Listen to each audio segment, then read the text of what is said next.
নমস্কার, কেমন আছেন সবাই? আমি চলে এসেছি আপনাদের গল্প শোনাতে। আমার সকল শ্রোতা বন্ধুদের স্বাগত জানাই। তাহলে আর দেরি না করে শুরু করছি আজকের গল্প।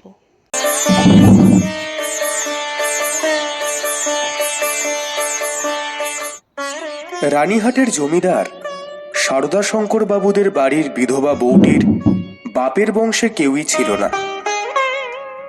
সবাই একে একে মারা গিয়েছে। স্বামীর বংশেও ঠিক নিজের বলতে কেউ নেই। স্বামীও নেই, পুত্রও নেই। একটা ভাসুরপো সারদাশঙ্করের ছোট ছেলেটা, সেই তার চোখের মণি। সে জন্মাবার পর তার মায়ের অনেক দিন ধরেই কঠিন রোগ হয়েছিল। সেই জন্য এই বিধবা কাকি কাদম্বিনী তাকে মানুষ করেছে। পরের ছেলে মানুষ করলে তার প্রতি প্রাণের টান আরো যেন বেশি হয়, কারণ তার উপরে অধিকার থাকে না, তার উপরে কোনো সামাজিক দাবি থাকে না, কেবল স্নেহের দাবি। কিন্তু শুধুমাত্র স্নেহ সমাজের সামনে নিজের দাবি কোনো দলিল অনুসারে প্রমাণ করতে পারে না, এবং চায়ও না। শুধু অনিশ্চিত প্রাণের ধনটিকে দ্বিগুণ ব্যাকুলতা নিয়ে ভালোবাসে। বিধবার সমস্ত জমানো ভালোবাসা ওই ছেলেটির প্রতি সঞ্চিত করে একদিন শ্রাবণের রাতে কাদম্বিনীর হঠাৎ মৃত্যু হলো। হঠাৎ কি কারণে তার হৃদয় স্পন্দন থেমে গেল। সময় জগতের আর সবকিছুই চলতে লাগলো, শুধু সেই স্নেহকাতর ছোট নরম বুকের ভেতর সময়ের ঘড়ির কল চিরদিনের মতো বন্ধ হয়ে গেল। পাছে পুলিশের উপদ্রব ঘটে, এই জন্য বেশি আড়ম্বর না করেই জমিদারের 4 জন ব্রাহ্মণ কর্মচারী আর দেরি না করে মৃতদেহ সৎকার করতে নিয়ে গেল। রানীহাটের শ্মশান লোকালয় থেকে অনেক দূরে। পুকুরের ধারে একখানা কুঁড়ে ঘর এবং তার পাশে একটা বিশাল বটগাছ। বিশাল বড় মাঠে আর কোথাও কিছু নেই। আগে এখান দিয়ে একটা নদী বইতো, এখন নদী একেবারে শুকিয়ে গেছে। সেই শুকনো জলপথের একটা অংশ খুঁড়ে সেখানে শ্মশানের পুকুর নির্মিত হয়েছে। এখানকার লোকেরা এই পুকুরটাকেই ওই নদীটার পূর্ণ প্রতিনিধি স্বরূপ জ্ঞান করে। মৃতদেহ কুঁড়ে ঘরের মধ্যে শুইয়ে রেখে চিতার কাঠ আসবার প্রতীক্ষায় 4 জন বসে থাকলো। সময় এত বেশি বলে মনে হতে লাগলো যে অধৈর্য হয়ে 4 জনের মধ্যে নিতাই এবং গুরুচরণ কাঠ আনতে এত দেরি হচ্ছে কেন সেটা দেখতে গেল। বিধু এবং বনমালী মৃতদেহ আগলে বসে থাকলো। শ্রাবণের অন্ধকার রাত, থমথমে মেঘ করে আছে। আকাশে একটা তারাও দেখা যায় না। অন্ধকার ঘরে 2 জন চুপ করে বসে আছে। একজনের চাদরে দেশলাই এবং একটা বাতি বাঁধা ছিল। বর্ষাকালের দেশলাই বহু চেষ্টাতেও জ্বলল না। যে লণ্ঠন সঙ্গে ছিল সেটাও নিভে গেছে। অনেকক্ষণ চুপ করে থেকে একজন বলল, ও ভাই রে, অ্যাক্সিডেন্ট আমাকে জোগাড় থাকলে খুব ভালো হতো বুঝলি। তাড়াহুড়োতে কিছু আনাই হয়নি। এই এই আমি চট করে এক দৌড়ে সবটা জোগাড় করে আনতে পারি। মাইরি, আর আমি বুঝি এখানে একলা একলা বসে থাকবো। বনমালীর পালানোর ইচ্ছে বিধু বুঝতে পারল। আবার কথাবার্তা বন্ধ হয়ে গেল। 5 মিনিটকে 1 ঘন্টা বলে মনে হতে লাগলো। যারা কাঠ আনতে গিয়েছিল তাদেরকে মনে মনে এরা গালাগাল দিতে লাগলো। তারা যে দিব্যি আরামে কোথাও বসে গল্প করতে করতে তামাক খাচ্ছে, এই সন্দেহ ধীরে ধীরে তাদের মনে দৃঢ় হলো। কোথাও কিছু শব্দ নেই, কেবল পুকুর ধার থেকে অবিরাম ঝিল্লি আর ব্যাঙের ডাক শোনা যাচ্ছে। এমন সময় মনে হলো খাটটা যেন একটু নড়ল, যেন মৃতদেহ পাশ ফিরে শুলো।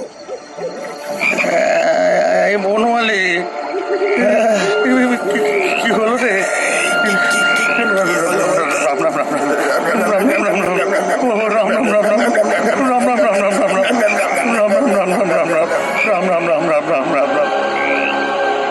বিধু এবং বনমালী রাম নাম জপতে জপতে কাঁপতে লাগলো। হঠাৎ ঘরের মধ্যে একটা দীর্ঘ নিঃশ্বাস শোনা গেল।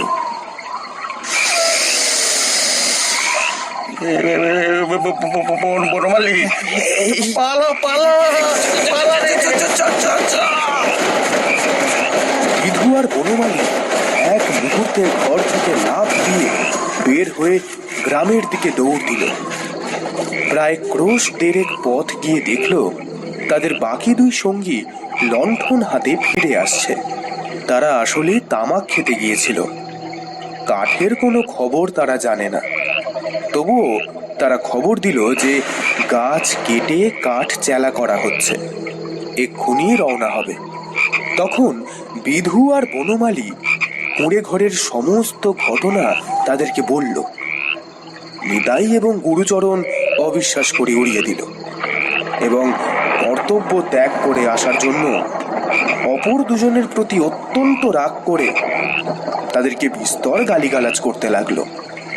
আর দেরি না করে চারজনেই শ্মশানে সেই কুঁড়ে ঘরে গিয়ে উপস্থিত হলো। ঘরে ঢুকে দেখল মৃতদেহ নেই, ফাঁকা খাট পড়ে আছে। কিরে, কি হলো রে? কোথায় গেল রে ভাই? কোথায় গেল? তারা পরস্পর মুখ চাওয়াচাওয়ি করল, যদি শিয়ালে নিয়ে গিয়ে থাকে। কিন্তু ঢাকা দেওয়ার কাপড়টা পর্যন্ত নেই। খোঁজ করতে করতে বাইরে গিয়ে দেখে কুঁড়ে ঘরের দরজার কাছে খানিকটা কাদা জমেছিল, আর তার মধ্যেই একজন মহিলার তাজা এবং ছোট পায়ের চিহ্ন। সারদা শঙ্কর সহজ লোক নন, তাকে এই ভূতের গল্প বললে হঠাৎ যে কোনো শুভ ফল পাওয়া যাবে এমন সম্ভাবনা নেই। তখন চারজন অনেক আলোচনা করে এটাই ঠিক করলো যে ফিরে গিয়ে খবর দেবে সৎকারের কাজ মিটে গেছে।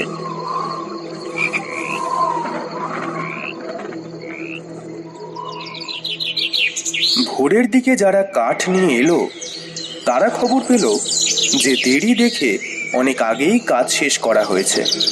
ওই কুঁড়ে ঘরের মধ্যে কিছু কাঠ রাখা ছিল।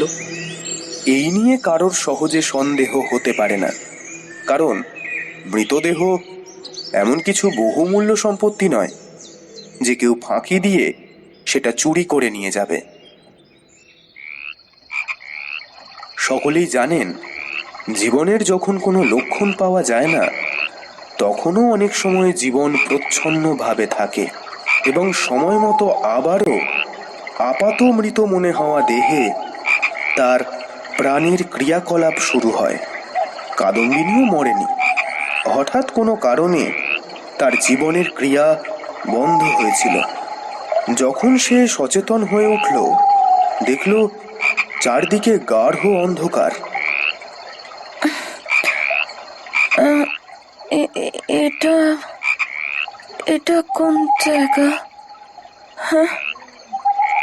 নিজের অভ্যেস মতো যেখানে সে শুতো এটা সেই জায়গা বলে তার মনে হলো না। একবার ডাকলো, দিদি, দিদি। অন্ধকার ঘরে কেউ সাড়া দিল না। সে ভয় ভয় উঠে বসল। মনে পড়ল সেই মৃত্যুশয্যার কথা। সেই হঠাৎ বুকের কাছে একটা যন্ত্রণা, নিঃশ্বাস বন্ধ হওয়ার উপক্রম।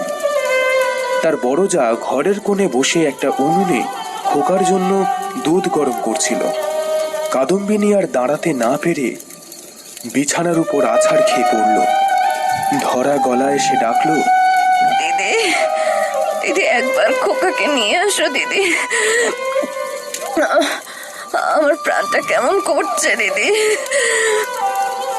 তারপর সবকিছু কালো হয়ে আসলো, যেন একটা লেখার খাতার উপরে দোয়াত শুদ্ধ কালি গড়িয়ে পড়ল।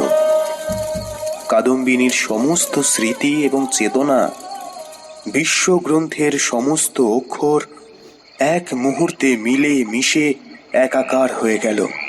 খোকা তাকে একবার শেষবারের মতো তার সেই মিষ্টি ভালোবাসার স্বরে কাকিমা বলে ডেকেছিল কিনা, তার অনন্ত অজানা মরণযাত্রার পথে চিরপরিচিত পৃথিবী থেকে এই শেষ স্নেহের পরশটুকু সংগ্রহ করেছিল কিনা, সে কথা বিধবার মনে পড়ে না। প্রথমে মনে হলো জমালয়ে বুঝি এইরকমই, চিরনির্জন এবং চির অন্ধকার। সেখানে কিছুই দেখবার নেই, শোনবার নেই, কাজ করবার নেই, শুধু চিরকাল এইভাবেই জেগে বসে থাকতে হবে। তারপর যখন খোলা দরজা দিয়ে হঠাৎ করেই একটা ঠান্ডা বাদলের হাওয়া দিল এবং বর্ষার ব্যাঙের ডাক কানে আসতে লাগলো, তখন এক মুহূর্তে তার এই অল্প জীবনের ছোটবেলা থেকে এখনো পর্যন্ত সমস্ত বর্ষার স্মৃতি একজোট হয়ে তার মনে ভাসতে লাগলো এবং পৃথিবীর সঙ্গে তার সংস্পর্শ সে অনুভব করতে পারল। একবার বিদ্যুৎ চমকে উঠল।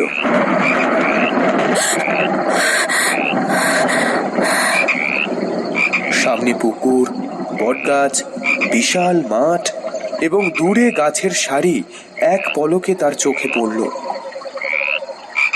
মনে পড়ল সেই সময় এই শ্মশানে মৃতদেহ দেখে মৃত্যুকে কি ভয়ানক বলে মনে হতো। প্রথমেই মনে হলো বাড়ি বাড়ি ফিরে যাব। না না না, কিন্তু তারপরেই ভাবল আমি তো বেঁচে নেই।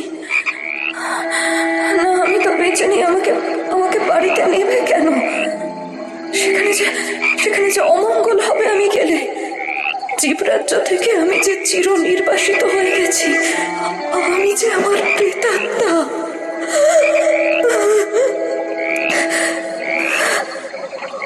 তাই যদি না হবে, তবে সে এই মাঝরাতে সারদা শঙ্করের সুরক্ষিত অন্দরমহল থেকে এই দুর্গম শ্মশানে আসলো কেমন করে? এখনো যদি তার অন্ত্যেষ্টিক্রিয়া শেষ না হয়ে থাকে, তবে সৎকার করবার লোকজন গেল কোথায়? সারদা শঙ্করের আলো ঝলমল ঘরে তার মৃত্যুর শেষ মুহূর্তের কথা তার মনে পড়ল। তারপরে এই অনেক দূরের জনশূন্য অন্ধকার শ্মশানের মধ্যে নিজেকে একাকিনী দেখে সে জানল আমি আমি এই পৃথিবীর জনসমাজের আর কেউ নই। আমি অতি ভীষণ অকল্যাণকারিণী। আমি আমার প্রেতাত্মা। আমি এই জনসমাজের আর কেউ নই, কেউ নই। এ কথা মনে আসা মাত্রই তার মনে হলো তার চারদিক থেকে বিশ্ব নিয়মের সমস্ত বন্ধন যেন ছিঁড়ে গেছে, যেন তার অদ্ভুত শক্তি, অসীম স্বাধীনতা। সে যেখানে ইচ্ছে যেতে পারে, যা ইচ্ছে করতে পারে। আমার আর কোনো বাধা নেই। না, আমার কোনো নিয়ম নেই। আমার কোনো বিধি নিষেধ নেই। আমি মুক্ত। আমি মুক্ত। আমি মুক্ত। আমি যা ইচ্ছা তাই করতে পারি। আমি যেখানে ইচ্ছা সেখানেই যেতে পারি। তার মাথায় এই অদ্ভুত ভাবনা আসতেই সে পাগলের মতো হয়ে ওঠে। হঠাৎ একটা দমকা বাতাসের মতো ঘর থেকে বের হয়ে অন্ধকার শ্মশানের উপর দিয়ে চলল। তার মনে লজ্জা, ভয়, ভাবনার লেশ মাত্র রইল না। চলতে চলতে তার পা ক্লান্ত হয়ে পড়ল, তার দেহ দুর্বল হয়ে আসতে লাগলো।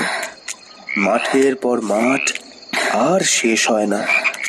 মাঝে মধ্যে ধান ক্ষেত, কোথাও বা এক হাঁটু জল দাঁড়িয়ে আছে। যখন ভোরের আলো অল্প অল্প দেখা দিয়েছে, তখন একটু দূরে লোকালয়ের বাঁশঝাড় থেকে দুটো পাখির ডাক শোনা গেল। তখন তার কেমন একটা ভয় করতে লাগলো। পৃথিবীর সঙ্গে, জীবিত মানুষের সঙ্গে এখন তার কিরকম নতুন সম্পর্ক তৈরি হয়েছে, সে তার কিছুই বুঝতে পারছে না। যতক্ষণ মাঠে ছিল, শ্মশানে ছিল, শ্রাবণ রাতের অন্ধকারের মধ্যে ছিল, ততক্ষণ সে একেবারে নির্ভয় ছিল, যেন নিজের রাজ্যে ছিল। দিনের আলোতে লোকালয় তার জন্য ভীষণ ভয়ঙ্কর স্থান বলে মনে হলো। মানুষ ভূতকে ভয় করে, ভূতও মানুষকে ভয় করে। মৃত্যু নদীর দুই পাড়ে দুজনের বাস। কাপড়ে কাদা মেখে অদ্ভুত ভাবের বসে এবং রাত জাগার ফলে তাকে পাগলের মতো লাগছিল। কাদম্বিনীর যেমন চেহারা হয়েছিল, তাতে মানুষ তাকে দেখে ভয় পেতে পারত এবং ছেলেরা বোধহয় দূরে পালিয়ে গিয়ে তাকে ঢিল ছুঁড়ে মারত। সৌভাগ্যক্রমে একজন পথিক ভদ্রলোক তাকে সবার প্রথমে এই অবস্থায় দেখতে পায়। সে এসে বলে, মা, তোমাকে ভদ্র কুলবধূ বলে তো বোধ হচ্ছে, তা তুমি এ অবস্থায় একলা পথে কোথায় যাচ্ছ? কাদম্বিনী প্রথমে কোনো উত্তর না দিয়ে তাকিয়ে রইল। হঠাৎ কিছুই ভেবে পেল না। সে যে সংসারের মধ্যে আছে, তাকে যে ভদ্র কুলবধূর মতোই দেখাচ্ছে। গ্রামের পথে পথিক যে তাকে এই প্রশ্ন জিজ্ঞাসা করছে, এসব কিছু তার কাছে অভাবনীয় বলে বোধ হলো। পথিক তাহাকে আবার বলল, চলো মা, আমি তোমাকে ঘরে পৌঁছে দিই। তোমার বাড়ি কোথায় আমাকে বলো। কাদম্বিনী চিন্তা করতে লাগলো। শ্বশুর বাড়ি ফেরবার কথা মনে জায়গা দেওয়া যায় না। শ্বশুর বাড়ি, সেখানে আমি কি করে যাব? আমার তো বাপের কোলেও কেউ নেই। তাহলে সই। শ্বশুর বাড়ি ফেরার কথা তার মনে হলো না। বাপের বাড়িতেও তো কেউ নেই। তখন সে ছেলেবেলার সইকে মনে করল। সই যোগমায়ার সঙ্গে যদিও ছেলেবেলা থেকেই ছাড়াছাড়ি, তবুও মাঝে মধ্যে চিঠিপত্র চলে। এক এক সময় রীতিমতো ভালোবাসার লড়াই চলতে থাকে। কাদম্বিনী জানাতে চায় ভালোবাসা তার দিকেই প্রবল। যোগমায়া জানাতে চায় কাদম্বিনী তার ভালোবাসার যথোপযুক্ত প্রতিদান দেয় না। কোনো সুযোগে একবার যদি ওদের দুজনের দেখা হয়, তবে এক মুহূর্তও যে কেউ কাউকে চোখের আড়াল করতে পারবে না, এই বিষয়ে তাদের দুজনের মধ্যে কারোরই সেই সন্দেহ ছিল না। কাদম্বিনী ভদ্রলোকটাকে বলল, নিষেন্দাপুরে শ্রীপতি চরণ বাবুর বাড়ি যাব। পথিক কলকাতায় যাচ্ছিলেন। নিষেন্দাপুর যদিও খুব কাছে নয়, তবুও তার গন্তব্য পথেই পড়ে। তিনি নিজেই বন্দোবস্ত করে কাদম্বিনীকে শ্রীপতি চরণ বাবুর বাড়ি পৌঁছে দিলেন। দুই সইয়ের দেখা হলো। প্রথমেই চিনতে একটু দেরি হলো, তারপরে সেই ছেলেবেলার সাদৃশ্য কিছু উভয়ের চোখে ধীরে ধীরে পরিস্ফুট হয়ে উঠল। যোগমায়া বলল, ও মা, আমার কি ভাগ্য! তোমার যে দর্শন পাবো এমন তো আমার মনেই ছিল না। কিন্তু ভাই, তুমি আসলে কি করে? তোমার শ্বশুর বাড়ির লোকেরা তোমাকে ছেড়ে দিল? কাদম্বিনী কিছুক্ষণ চুপ করে থাকলো। অবশেষে বলল, ভাই, শ্বশুর বাড়ির কথা আমাকে জিজ্ঞেস করো না। আমাকে দাসীর মতো বাড়ির এক কোণে জায়গা দিও, আমি তোমার সব কাজ করে দেব। ও বাবা, ছি ছি ছি ছি ছি, সে কি কথা? দাসীর মতো থাকবে কেন? তুমি তো আমার সই, তুমি আমার সাথে আমার মতোই থাকবে। এমন সময় শ্রীপতি ঘরে ঢুকলো। কাদম্বিনী খানিকক্ষণ তার মুখের দিকে তাকিয়ে ধীরে ধীরে ঘর থেকে বেরিয়ে গেল। মাথায় কাপড় দেওয়া বা কোনো রকম সংকোচ বা সম্ভ্রমের লক্ষণ তার মধ্যে দেখা গেল না। পাছে তার সইয়ের বিরুদ্ধে শ্রীপতি কিছু মনে করে, এজন্য যোগমায়া ব্যস্ত হয়ে বিভিন্নভাবে তাকে বোঝাতে আরম্ভ করলো। কিন্তু এতই অল্প বোঝাতে হলো এবং শ্রীপতি এত সহজে যোগমায়ার সমস্ত প্রস্তাব বুঝে গেল যে যোগমায়া মনে মনে খুব একটা সন্তুষ্ট হলো না। কাদম্বিনী সইয়ের বাড়িতে এলো, কিন্তু সইয়ের সঙ্গে মিশতে পারল না।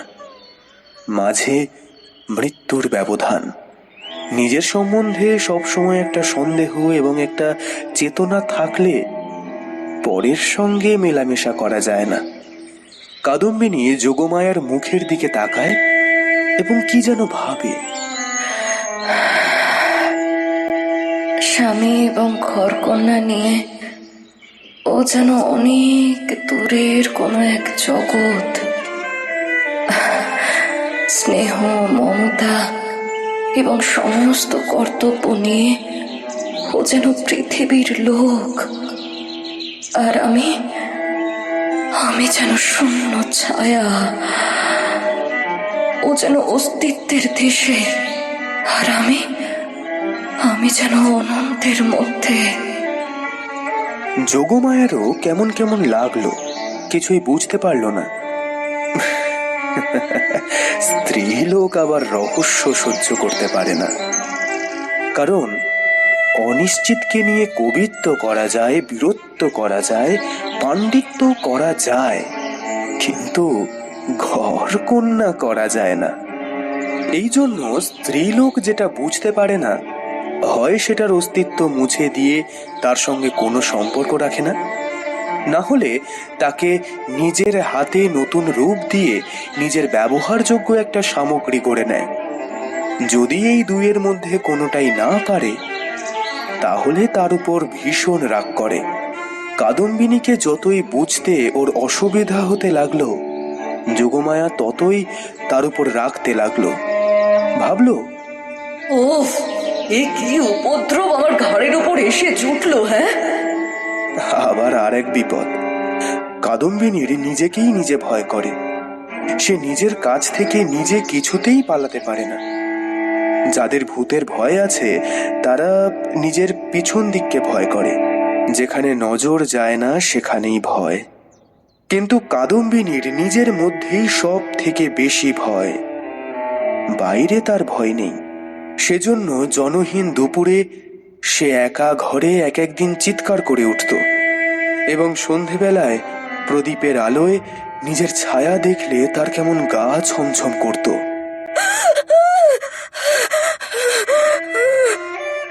তার এই ভয় দেখে বাড়ি শুদ্ধ লোকের মনে কেমন একটা ভয় জন্মে গেল। চাকর দাসীরা এবং যোগমায়া নিজেও যখন তখন যেখানে সেখানে ভূত দেখতে শুরু করলো।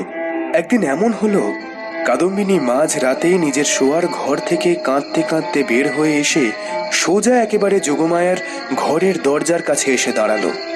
দিদি, দিদি গো, ও দিদি, তোমার দুটো পায়ে পড়ে গো দিদি, আমায় একা ফেলে রেখে দিও না। ও দিদি, দিদি গো, ও দিদি।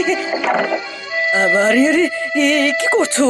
এসব কি? হ্যাঁ, এসব কি মাঝরাতে? হ্যাঁ, যোগমায়ার যেমন ভয় হলো তেমন রাগও হলো। ইচ্ছা করলো তক্ষুনি কাদম্বিনীকে সেই দোষেই নিজের ঘর থেকে বিদায় করে দেয়। দয়ালু শ্রীপতি অনেক চেষ্টায় তাকে ঠান্ডা করে পাশের ঘরে আশ্রয় দিল। পরদিন অসময়ে অন্দরমহলে শ্রীপতির ডাক পড়ল।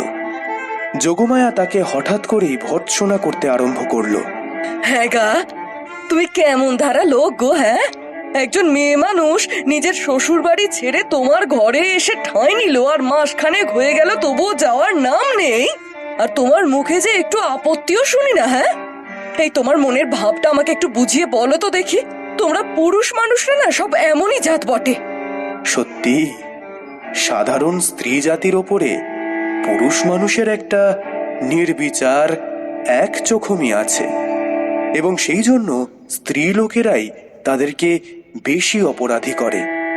নিঃসহায় অথচ সুন্দরী কাদম্বিনীর প্রতি শ্রীপতির করুণা যে প্রয়োজনের তুলনায় একটু বেশি ছিল, এর বিপক্ষে তার স্ত্রী যোগমায়ার গা ছুঁয়ে সে শপথ করলেও তার ব্যবহারে সেটা প্রমাণ পাওয়া যেত। তিনি মনে করতেন, নিশ্চয়ই শ্বশুর বাড়ির লোকেরা এই পুত্রহীন বিধবার প্রতি অন্যায় অত্যাচার করত, তাই তাই নিতান্ত সহ্য করতে না পেরে বেচারি পালিয়ে এসে আমার আশ্রয় নিয়েছে। তার উপরে বেচারির আবার মা বাপও নেই, তখন আমার একে তাড়িয়ে দেওয়াটা কি ঠিক? একে কি করে ত্যাগ করি আমি? এই ভেবে তিনি কোনো রকম খোঁজ খবর নেওয়া থেকে বিরত থাকলেন এবং কাদম্বিনীকে এই রকম অপ্রীতিকর বিষয়ে প্রশ্ন করে তাকে কষ্ট দিতে তার ইচ্ছে হলো না। তখন তার স্ত্রী তার এই অসার কর্তব্য বুদ্ধিতে নানা রকম আঘাত দিতে লাগলো। কাদম্বিনীর শ্বশুরবাড়িতে খবর দেওয়া যে তার ঘরে শান্তি রক্ষার পক্ষে একান্তই জরুরি, সেটা তিনি বেশ ভালোই বুঝতে পারছিলেন। অবশেষে তিনি ঠিক করলেন, হঠাৎ করে চিঠি লিখলে কোনো ফল পাওয়া যাবে না। অতএব রানীহাটে তিনি নিজে গিয়ে খোঁজ খবর নিয়ে যা কর্তব্য স্থির করবেন। শ্রীপতি তো গেলেন, এদিকে যোগমায়া এসে কাদম্বিনীকে বলল, সই, এখানে তোমার আর থাকাটা ভালো দেখাচ্ছে না। লোকে কি বলবে বলো তো? কাদম্বিনী গম্ভীরভাবে যোগমায়ার মুখের দিকে তাকিয়ে রইল। লোকের সঙ্গে আমার আর কি সম্পর্ক? যোগমায়া ওর কথা শুনে অবাক হয়ে গেল। দেখো, তোমার না থাকে আমাদের তো আছে। আমরা পরের ঘরের বউকে কি বলে নিজের কাছে আটকে রাখবো এভাবে? হ্যাঁ, আমার শ্বশুর ঘর কোথায়? মরণ পোড়া কপালির কথা শোনো, ওর শ্বশুর ঘর কোথায়? আমি কি তোমাদের কেউ? আমি কি এই পৃথিবীর কেউ? তোমরা হাসছো, কাঁদছো, ভালোবাসছো, সবাই নিজের নিজের নিয়ে আছো। আমি তো শুধু চেয়ে চেয়ে দেখছি মাত্র। তোমরা মানুষ আর আমি ছায়া। বুঝতে পারি না ভগবান আমাকে তোমাদের এই সংসারের মাঝখানে কেন রেখেছেন। আমি জানি তোমরাও ভয় করো, পাছে তোমাদের এই হাসি খেলার মধ্যে আমি কোনো অমঙ্গল ডেকে আনি। আমিও বুঝে উঠতে পারি না তোমাদের সঙ্গে আমার কি সম্পর্ক। কিন্তু ঈশ্বর যখন আমাদের জন্য আর কোনো স্থান গড়ে দিয়ে যাননি, তখন কাজে কাজেই বন্ধন ছিঁড়ে যায়, তবু তোমাদের কাছেই ঘুরে ঘুরে বেড়াই। এমন ভাবে তাকিয়ে কথাগুলো বলে গেল যে যোগমায়া কেমন একরকম করে মোটের উপর কি একটা বুঝতে পারল, কিন্তু আসল কথাটা ঠিক বুঝতে পারল না, জবাব দিতেও পারল না, আবার দ্বিতীয়বার কোনো প্রশ্নও করতে পারল না। সে অত্যন্ত ভারগ্রস্ত গম্ভীর ভাবে চলে গেল।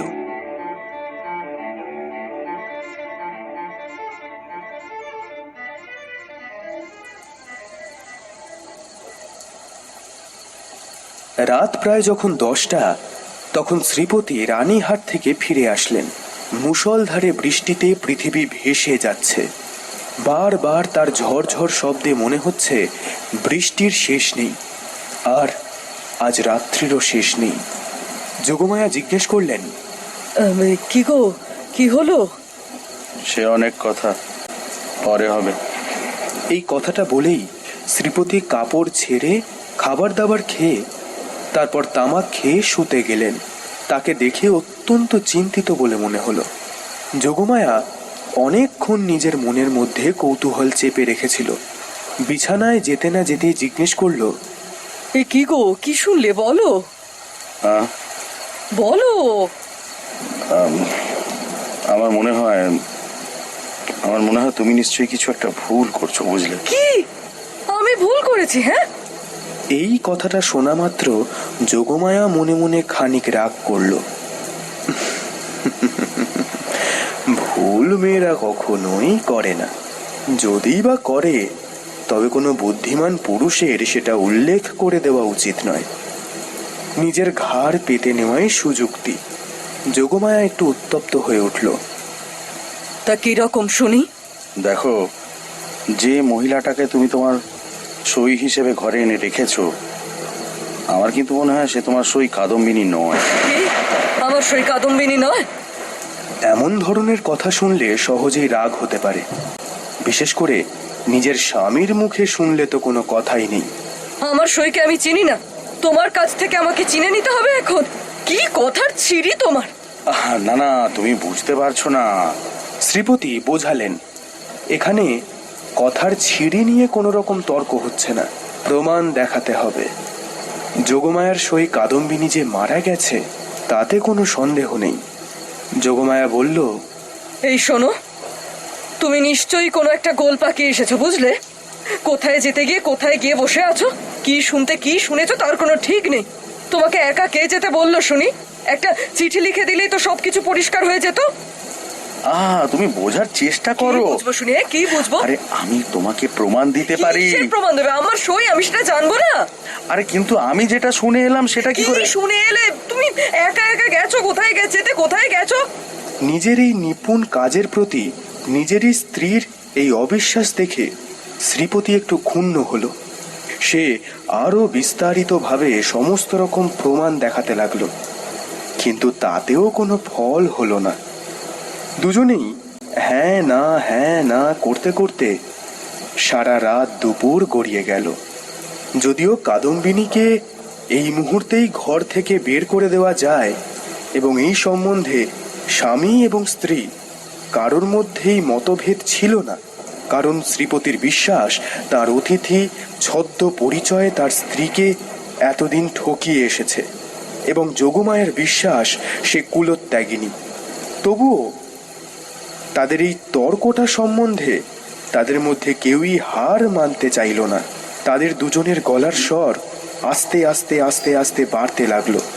তারা ভুলেই গেল যে পাশের ঘরে কাদম্বিনী শুয়ে আছে। একজন বলল, ওফ, আরে ভালো বিপদেই পড়া গেল। আমি নিজের কানে শুনে এলাম। হ্যাঁ, তুমি শুনলেই হবে, আমি সে কথা মানবো কেন? আমি কি নিজের চোখে সেটা দেখেছি? আরে তাহলে আমার শোনার কোনো গুরুত্ব নেই তোমার কাছে? আচ্ছা, কাদম্বিনী কবে মারা গেছে বলে তুমি শুনেছো, একটু বলো তো। ভাবল কাদম্বিনীর কোনো একটা চিঠির তারিখের সঙ্গে অমিল বের করে শ্রীপতির এই ভুল ধারণা প্রমাণ করে দেবে।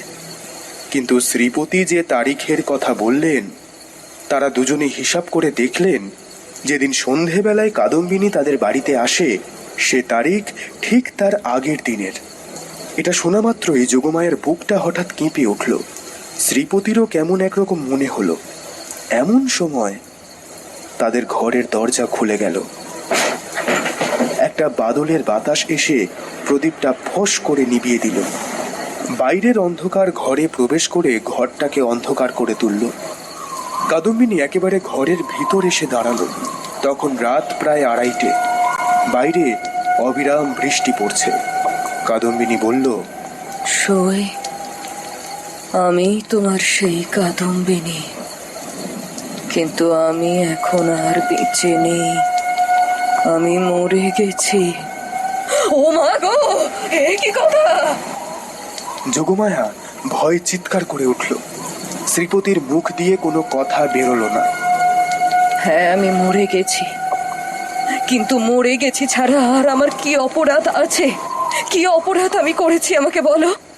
আমার যদি ইহলোকেও কোনো স্থান নেই, পরলোকেও কোনো স্থান নেই, তাহলে বলো, বলো আমি কোথায় যাব? ওগো, আমাকে বলো, আমি কোথায় যাব? বলো আমাকে। তীব্র চিৎকার করে যেন এই গভীর বর্ষার রাতের সুপ্ত দেবতাকে জাগ্রত করে সে বারংবার জিজ্ঞাসা করল, ওগো বলো আমাকে, আমি কোথায় যাব? বলো আমাকে, আমি কোথায় যাব? বলো। এই বলে হিতাহিত জ্ঞান শূন্য দম্পতিকে অন্ধকার ঘরে ফেলে রেখে বিশ্বজগতে কাদম্বিনী নিজের স্থান খুঁজতে বেরিয়ে গেল। কাদম্বিনী যে কেমন করে রানীহাটে ফিরে গেল তা বলা কঠিন, কিন্তু প্রথমে সে কাউকেই দেখতে পেল না। সারা দিন না খেয়ে সে একটা ভাঙা পোড়ো মন্দিরে কাটিয়ে দিল। বর্ষার অকাল সন্ধে যখন অত্যন্ত ঘনিয়ে এলো এবং আসন্ন দুর্যোগের আশঙ্কায় গ্রামের লোকেরা ব্যস্ত হয়ে নিজের নিজের ঘরে আশ্রয় নিল, তখন কাদম্বিনী রাস্তায় বেরোলো। শ্বশুরবাড়ির দরজায় গিয়ে একবার তার হৃদয় একটু কেঁপে উঠল, কিন্তু ঘোমটা টেনে যখন ভিতরে প্রবেশ করল, দাসী বলে ভুল করে দ্বার রক্ষীরা তাকে কোনো রকম বাধা দিল না। এমন সময় খুব জোরে বৃষ্টি এলো, বাতাসও সবেগে বইতে লাগলো। তখন বাড়ির গৃহিণী সারদা শঙ্করের স্ত্রী তার বিধবা ননদের সঙ্গে তাস খেলছিলেন। ঝি ছিল রান্নাঘরে এবং অসুস্থ খোকা জ্বরের উপশমে শোয়ার ঘরে বিছানায় ঘুমোচ্ছিল। কাদম্বিনী সবার চোখ এড়িয়ে সেই ঘরে প্রবেশ করল। সে যে কি ভেবে শ্বশুরবাড়ি এসেছিল জানা নেই, সে নিজেও জানে না। কেবল এইটুকু জানে যে একবার খোকাকে চোখের দেখা দেখে সে চলে যাবে। তারপর কোথায় যাবে, কি হবে, সে কথা সে ভাবেনি। প্রদীপের আলোয় দেখল রুগ্ন শীর্ণ খোকা হাত মুঠো করে ঘুমোচ্ছে। দেখে তার উত্তপ্ত হৃদয়ে যেন তৃষ্ণায় কাতর হয়ে উঠল। তার সমস্ত বালাই নিয়ে তাকে একবার বুকে চেপে না ধরলে কি বাঁচা যায়? আর তখনই তার মনে পড়ল, আমি তো এখানে নেই, তাহলে একে দেখার মতো আর কি আছে? এর মা তো সঙ্গ ভালোবাসে, গল্প ভালোবাসে, খেলা ভালোবাসে, তাহলে একে কে দেখবে? এতদিন আমার হাতে সমস্ত ভার দিয়ে তো বেশ নিশ্চিন্ত ছিল। কখনো তাকে ছেলে মানুষ করতে হয়নি, কখনো ওর দায় পোহাতেই হয়নি। আজ তাহলে একে যত্ন করবার মতো কে আছে? কে ওকে আমার মতো করে যত্ন করবে? কে আছে? এমন সময় খোকা হঠাৎ পাশ ফিরে আধা ঘুমে বলল, কাকিমা জল দে। মরে যাই সোনা আমার, সোনা, তোর কাকিমাকে তুই এখনো বলিসনি রে সোনা আমার। এনে এনে চলে। তাড়াতাড়ি কুঁজো থেকে জল গড়িয়ে নিয়ে সে খোকাকে বুকের উপর তুলে জল পান করাতে লাগলো। যতক্ষণ ঘুমের ঘোরে ছিল তার চির অভ্যাস মতো কাকিমার হাত থেকে জল খেতে খোকার কোনো রকম আশ্চর্য মনে হলো না। সোনা আমার, ঘুমো বাবা, ঘুমো। কাকিমা। অবশেষে কাদম্বিনী যখন তার বহু দিনের আকাঙ্ক্ষা মিটিয়ে তার মুখে চুমু খেয়ে তাকে শুইয়ে দিল, তখন তার ঘুম ভেঙে গেল এবং সে কাকিমাকে জড়িয়ে ধরল। কাকিমা, কাকিমা তুই মরে গেছিলি? হ্যাঁ সোনা, হ্যাঁ খোকা। তুই তুই আবার খোকার কাছে ফিরে এসেছিস? আর তুই মরে যাবি না? না রে না সোনা আমার, না।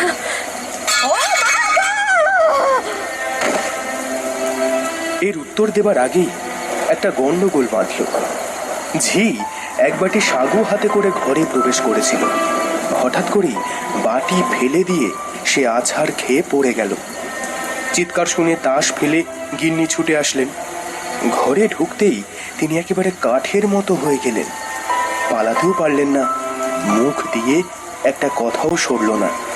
এই রকম ব্যাপার দেখে খোকারও মনে ভয়ের সঞ্চার হলো। সে কেঁদে উঠে বলল, কাকিমা, কাকিমা তুই যা, কাকিমা তুই যা। কাদম্বিনী অনেক দিন পরে আজ অনুভব করছে যে সে মরে যায়নি। সেই পুরনো ঘর দোর, সেই সমস্ত কিছু, সেই খোকা, সেই স্নেহ, তার পক্ষে সমান জীবন্তভাবেই আছে সবকিছু। এর মধ্যে কোনো বিচ্ছেদ বা কোনো ব্যবধান কোনো দিনই জন্মায়নি। সইয়ের বাড়ি গিয়ে অনুভব করেছিল ছোটবেলার সে সই মরে গেছে। খোকার ঘরে এসে বুঝতে পারল খোকার কাকিমা তো এক দিনও মরেনি। দিদি দিদি দিদি, তোমরা তোমরা আমাকে দেখে ভয় পাচ্ছ? দেখো দেখো দেখো, এই দেখো আমাকে।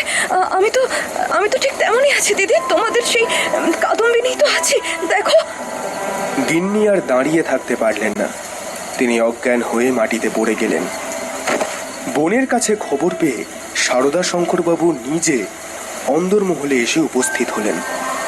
তিনি হাত জোর করে কাদম্বিনীকে বললেন, ও ছোট বৌমা, এ কি তোমার উচিত হচ্ছে মা? সতীশ আমার বংশের একমাত্র ছেলে, কেন ওর ওপর দৃষ্টি দিচ্ছ তুমি? আমরা কি তোমার পর? বলো তো কি? হ্যাঁ, তুমি যাওয়ার পর থেকে প্রতিদিন শুকিয়ে যাচ্ছে ছেলেটা। দেখো ওর ব্যায়ামও আর ছাড়ে না, শুধু দিন রাত খালি কাকিমা করে বৌমা গো। যখন সংসার থেকে বিদায় নিয়েইছো মা, তখনই মায়াবন্ধন ছেড়ে যাও। আমরা কথা দিচ্ছি তোমার যথাচিত সৎকার আমরা করবো মা। না না, কাদম্বিনী আর সহ্য করতে পারল না।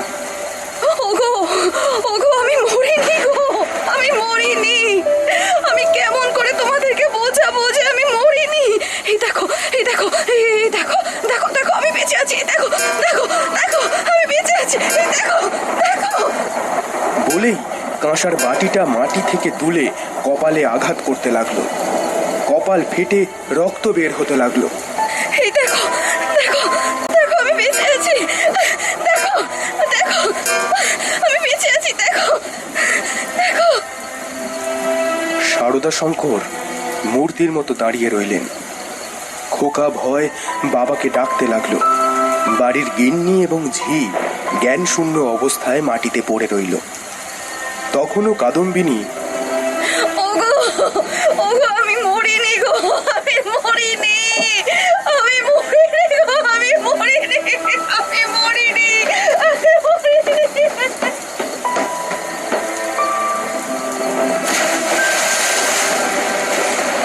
বলে চিৎকার করতে করতে ঘর থেকে বের হয়ে সিঁড়ি বেয়ে নিচে নেমে অন্দরমহলের পুকুরের জলের মধ্যে গিয়ে পড়ল। সারদা শঙ্করের উপরের ঘর থেকে শোনা গেল ঝপাস করে একটা শব্দ। সারা রাত বৃষ্টি পড়তে লাগলো। তার পরদিন সকালেও বৃষ্টি পড়ছিল, দুপুরেও বৃষ্টির বিরাম নেই। কাদম্বিনী মরে প্রমাণ করল যে সে মরেনি। ভিডিওটা ভালো লাগলে একটা লাইক করবেন।